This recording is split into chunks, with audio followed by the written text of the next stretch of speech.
श्री शिवाय नमस्तुभ्यम। आप सभी पर भोलेनाथ का आशीर्वाद सदैव बना रहे। आइए सुनते हैं सोमवार व्रत की संपूर्ण कथा। पौराणिक कथा के अनुसार अमरावती नगर में एक धनी व्यापारी रहा करता था। दूर दूर तक उसका व्यापार फैला हुआ था। नगर में उस व्यापारी का सभी लोग बहुत मान सम्मान करते थे। इतना सब कुछ होने पर भी वह व्यापारी मन से बहुत दुखी था, क्योंकि उस व्यापारी का कोई पुत्र जो नहीं था। दिन रात उसे बस एक ही चिंता सताती रहती थी कि उसकी मृत्यु के बाद उसके इतने बड़े व्यापार और धन संपत्ति को कौन संभालेगा। पुत्र प्राप्ति की इच्छा से वह व्यापारी हर सोमवार भगवान शिव की व्रत और पूजा किया करता था। सायंकाल को वह व्यापारी शिव मंदिर में जाकर भगवान शिव के सामने घी का दीपक भी जलाता था।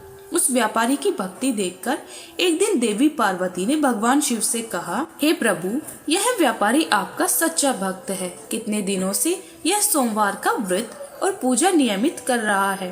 भगवान, आप इस व्यापारी की मनोकामना अवश्य पूर्ण करें। तब भगवान शिव ने मुस्कुराते हुए कहा, हे पार्वती, इस संसार में सबको उसके कर्म के अनुसार फल की प्राप्ति होती है। प्राणी जैसा कर्म करते हैं उन्हें वैसा ही फल मिलता है। इसके बाद भी देवी पार्वती नहीं मानी। उन्होंने बार बार आग्रह करते हुए कहा, हे महादेव, हे प्रभु, आपको इस व्यापारी की इच्छा पूर्ण करनी ही पड़ेगी। यह आपका अनन्य भक्त है।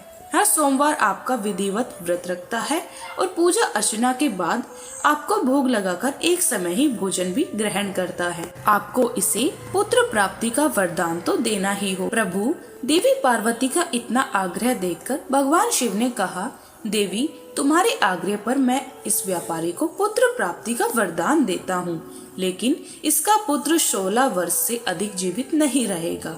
उसी रात भगवान शिव ने स्वप्न में उस व्यापारी को दर्शन देकर उसे पुत्र प्राप्ति का वरदान दिया और उसके पुत्र के 16 वर्ष तक जीवित रहने की बात भी बताई। भगवान के वरदान से उस व्यापारी को खुशी तो हुई, लेकिन पुत्र की अल्पायु की चिंता ने उस खुशी को नष्ट कर दिया।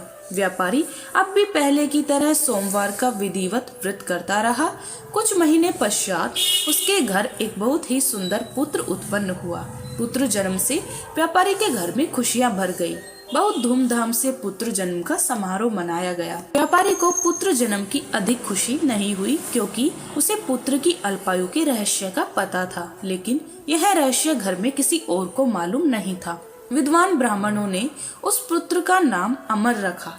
जब अमर 12 वर्ष का हुआ तो शिक्षा के लिए उसे वाराणसी भेजने का निश्चय किया गया। व्यापारी ने अमर के मामा दीपज को बुलाया और कहा कि अमर को शिक्षा प्राप्त करने के लिए वाराणसी छोड़कर आओ।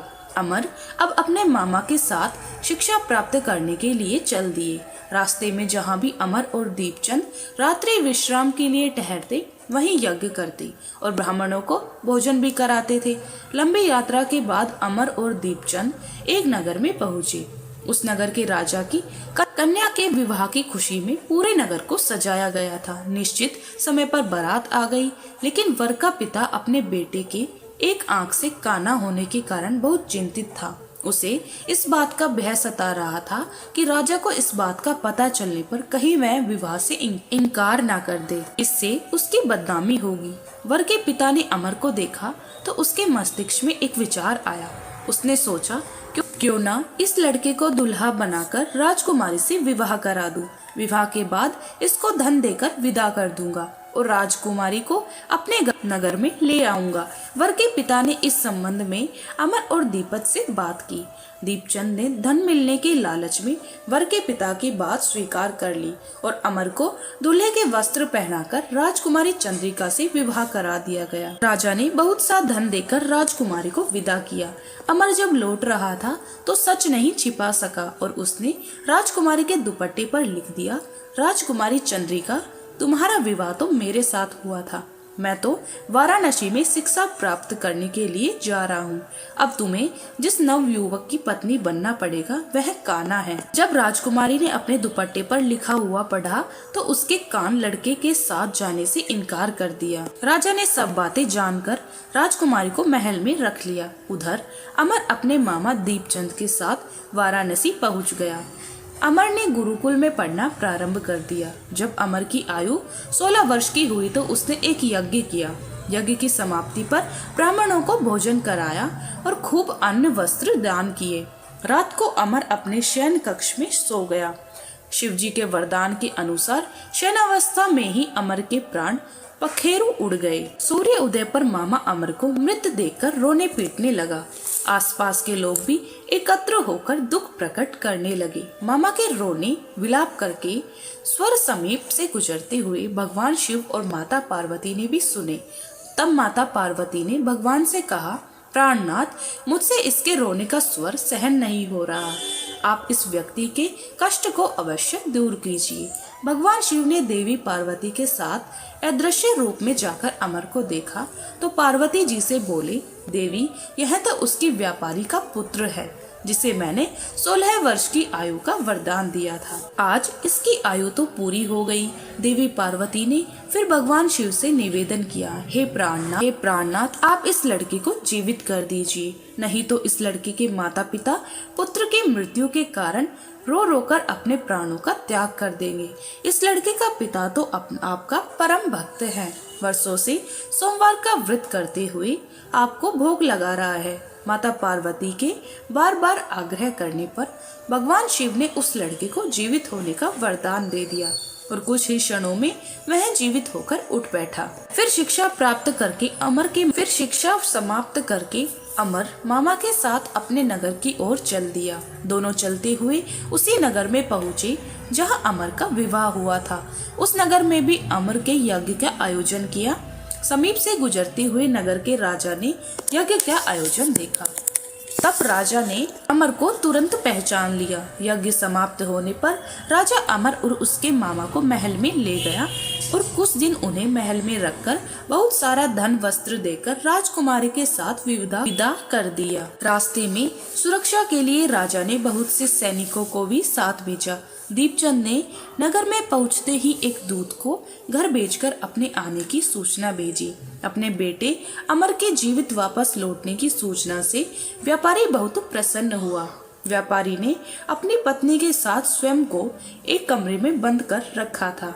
भूखे प्यासे रहकर व्यापारी और उसकी पत्नी बेटे की प्रतीक्षा कर रहे थे। उन्होंने प्रतीक्षा कर रखी थी कि यदि उन्हें अपने बेटे की मृत्यु का समाचार मिला तो वे दोनों भी अपने प्राण त्याग देंगे।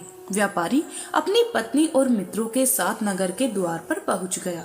अपने बेटे की विवाह का समाचार सुनकर पुत्र वधू द्वारा चंद्रिका को देखकर उसकी खुशी का ठिकाना नहीं रहा। उसी रात भगवान शिव ने व्यापारी के स्वप्न में आकर कहा, हे श्रेष्ठी, मैंने तेरे सोमवार के व्रत करने और व्रत कथा सुनने से प्रसन्न होकर तेरे पुत्र को लंबी आयु प्रदान की है।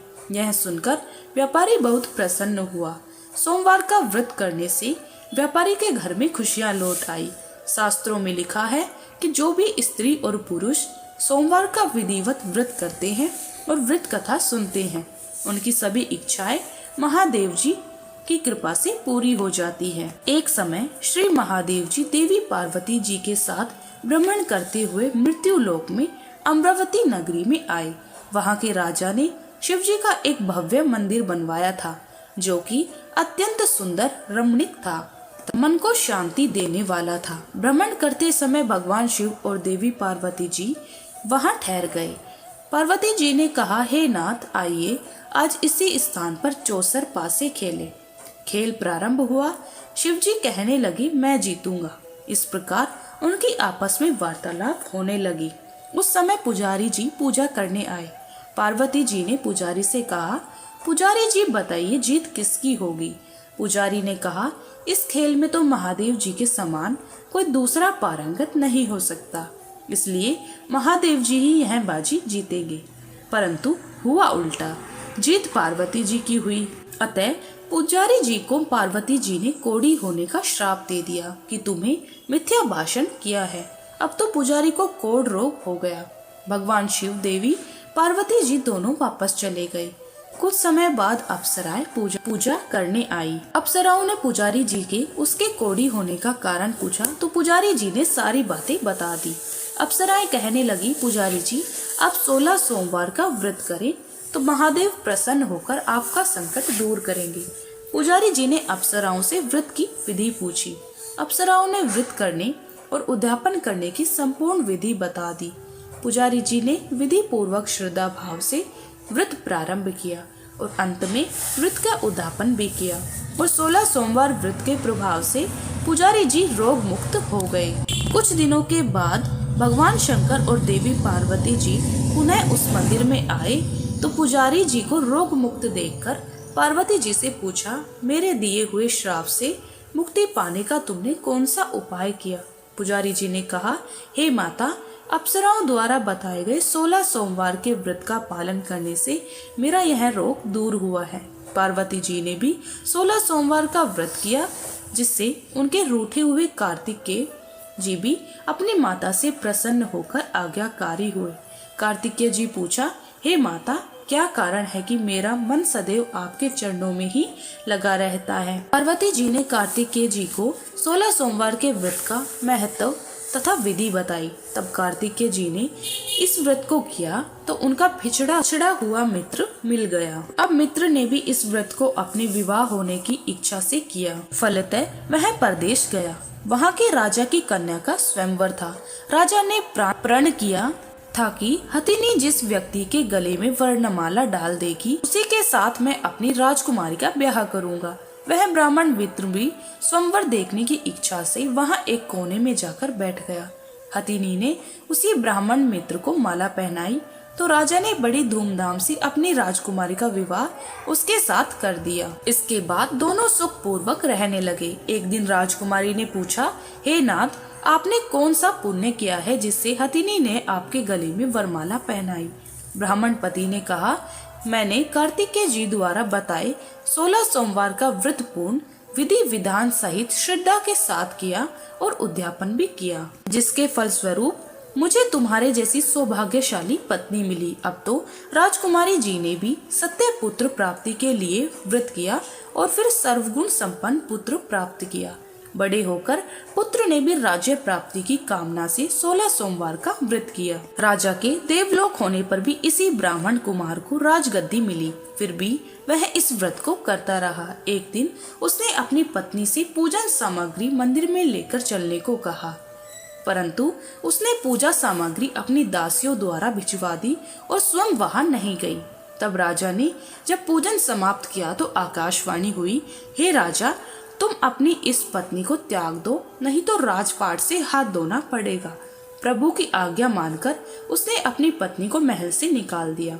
तब वह अपने भाग्य को कोसती हुई एक पेड़ के नीचे बैठी हुई थी।